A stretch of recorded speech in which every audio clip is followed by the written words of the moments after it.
Good afternoon students. इस video के माध्यम से हम लोग लक्ष्य, उद्देश्य यानी किसी व्यक्ति का लक्ष्य क्या है, उसका उद्देश्य क्या है, ऐसे हिंदी वाक्यों का अंग्रेजी में कैसे अनुवाद करते हैं, कितने प्रकार से करते हैं, क्या सावधानियां बरतनी चाहिए, क्या गलतियां हमसे हो जाती हैं, इन सारी चीजों के विषय में जानकारी दी गई। पहला वाक्य है, पढ़ने के लिए दो पुस्तकें हैं। पढ़ने के लिए दो पुस्तकें हैं। There are two books to read. अब यहां जरा देखिए, कर्ता अनिश्चित है, सभी के लिए है, किसी एक व्यक्ति के लिए नहीं है। पढ़ने को दो पुस्तकें हैं। There are two books to read, यानी पढ़ने के लिए दो पुस्तकें हैं कहिए, चाहे पढ़ने को दो पुस्तकें हैं। There are two books to read. खाने के लिए अथवा खाने को थोड़ा भोजन है। देयर इज सम फूड, किस लिए? To eat. There is some food to eat, खाने के लिए। अब यहां जरा देखिए, ये जो टू बुक्स आया हुआ है, दो पुस्तकें हैं, तो किस लिए है? उनका उद्देश्य क्या है? लक्ष्य क्या है? पढ़ना। भोजन है तो किस लिए है? उद्देश्य क्या है? खाने के लिए। पर्पज यानी उनका पर्पस क्या है? पहनने के लिए या पहनने को एक कोट है। पहनने के लिए या पहनने को एक कोट है। There is one coat to wear, या there is a coat to wear. There is one coat to wear. उड़ाने के लिए या उड़ाने को, उड़ाने के लिए या उड़ाने को।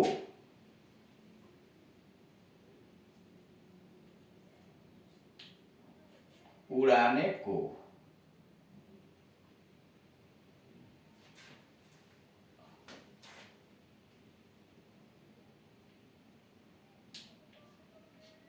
उड़ाने को रुपया नहीं।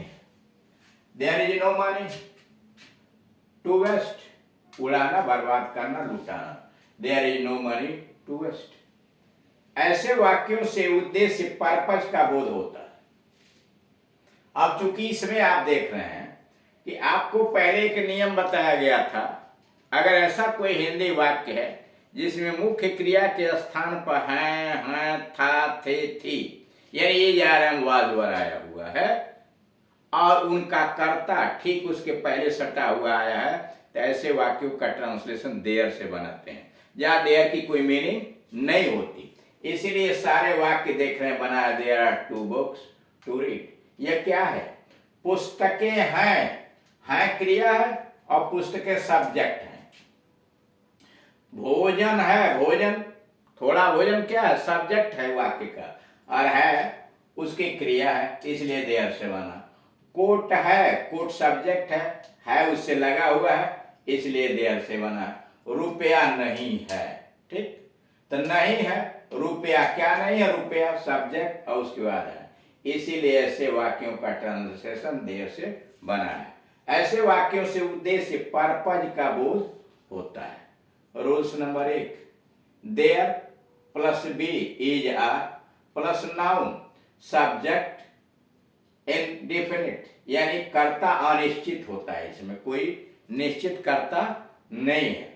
सबसे पहले देयर लगाइए, उसके बाद वर्ब बी के रूप इज आर लगाइए, फिर नाउन सब्जेक्ट के स्थान पर, इंडेफिनिट यानी अनिश्चित कर्ता, और फिर इन्फिनिटिव यानी अनिश्चित कर्ता। यहां देख रहे हैं टू बुक्स है, बनाया गया है। नोट, ऐसे वाक्यों का कर्ता संज्ञा अनिश्चित रहता है और वाक्य में होना क्रिया का प्रयोग होता है। कर ऐसे वाक्यों में कर्ता अनिश्चित रहता है और क्रिया होना यानी बी के रूप लगते हैं, इसलिए इस प्रकार के वाक्य देयर से आरंभ किए जाते हैं, यानी यहाँ अनिश्चित कर्ता होता है और क्रिया होना आती है, क्रिया के ठीक पहले कर्ता सटा हुआ होता है, इसलिए ऐसे वाक्यों का प्रारंभ देयर से करते हैं।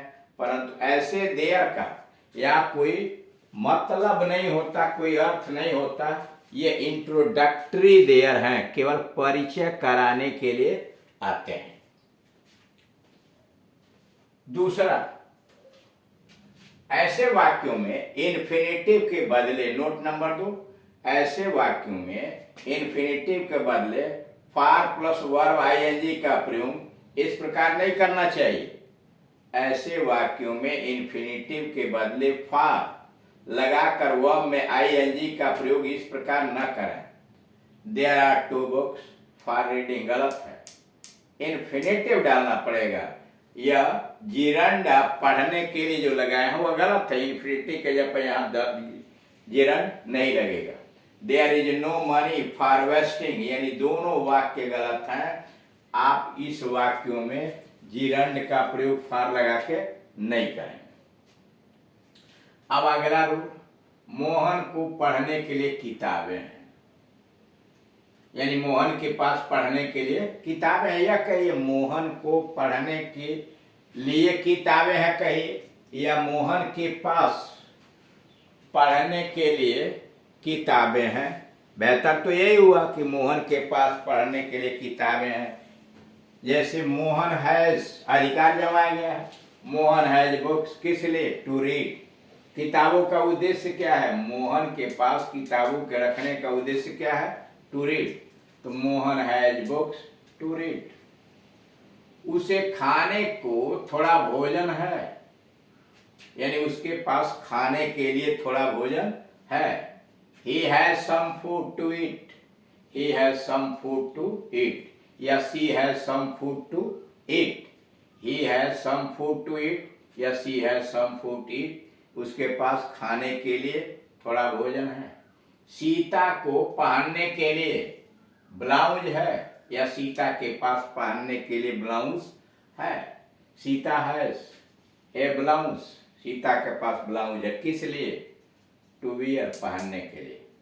सीता सब्जेक्ट हुआ, हैज उसका वर्ब हुआ, ए ब्लाउज ऑब्जेक्ट हुआ, और उस ऑब्जेक्ट नाउन का यह क्या है? एडजेक्टिव, उद्देश्य बता रहा है, यानी इसकी विशेषता बता रहा है। नाउन की विशेषता एडजेक्टिव के रूप में इन्फिनेटिव आया है, यानी इन्फिनेटिव यहाँ आया है नाउन की विशेषता बताने के लिए, पहनने के लिए, यानी ये उद्देश्य की अभिव्यक्ति करता है। मुझे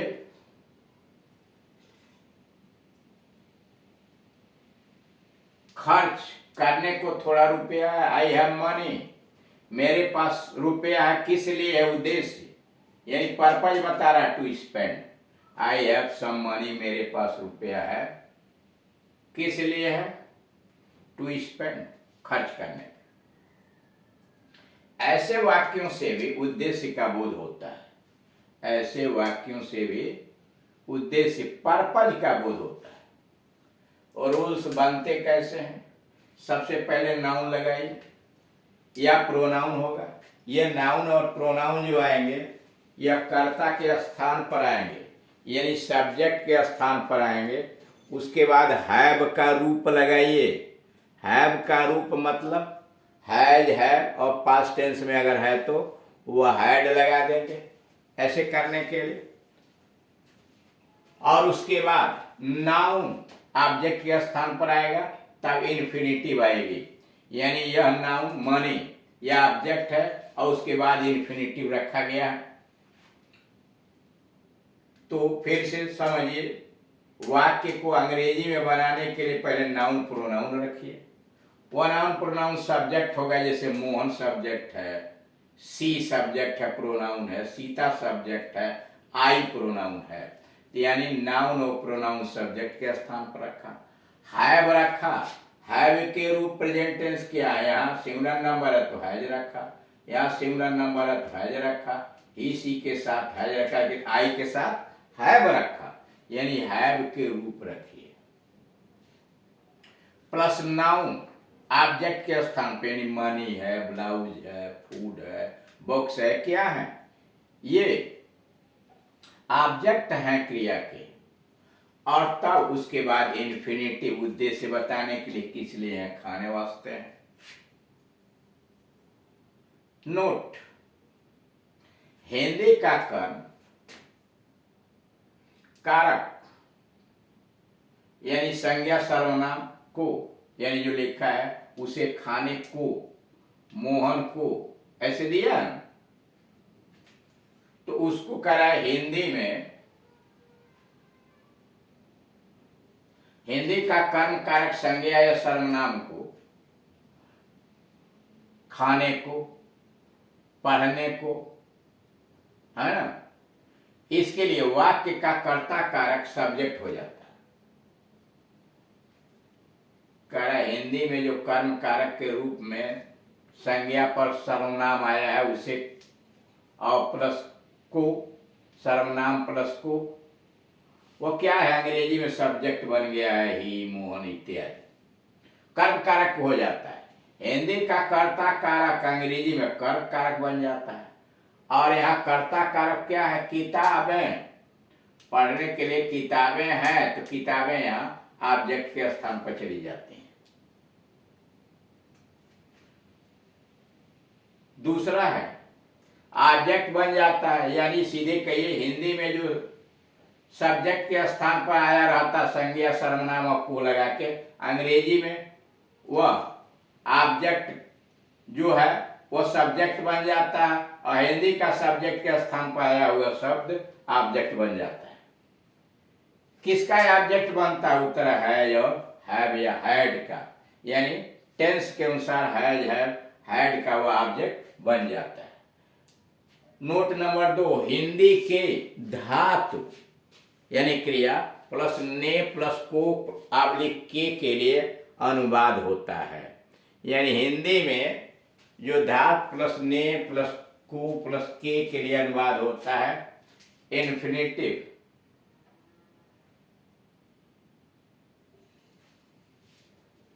प्लस फॉरवर्ड प्लस आईएनजी नहीं। यानी इस प्रकार से आप प्रयोग नहीं कर सकते कि धातु ने को के लिए अनुवाद होता है इन्फिनिटिव, फॉर प्लस वर्ब नहीं, यानी आप इन्फिनिटिव अनुवाद में लगाइए, फॉर लगा के वर्ब में आईएनजी नहीं।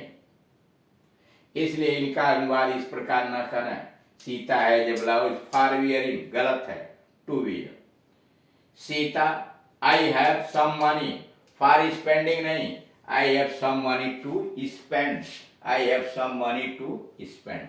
इस तरह से देख रहे हैं उद्देश्य सूचक वाक्यों का हिंदी से अंग्रेजी में किस प्रकार से ट्रांसलेट किया जाता है, क्या सावधानी बरतनी चाहती है, सी इसके अगले वाले वीडियो में। Thank you.